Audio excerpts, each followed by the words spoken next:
Hello, I'm going to show you how to install your base using the vehicle seatbelt.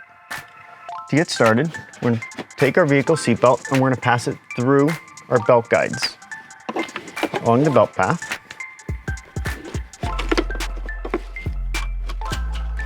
Once we've done that, we want to make sure we have no twists in the system.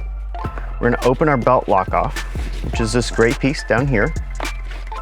We're going to pass the vehicle seatbelt, both parts, through the belt lock off.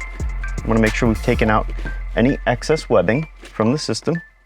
And we're going to lock down the lock off by pushing down on this tab. Once we've done that, we take our StrongArm knob and give it a few turns. We're going to check at the belt guides to see if our base moves more than an inch in any direction. If it does, we'll just give the knob a few more turns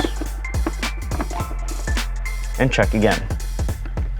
Once the base does not move more than an inch at the belt path, we've achieved a nice snug installation and you're good to go.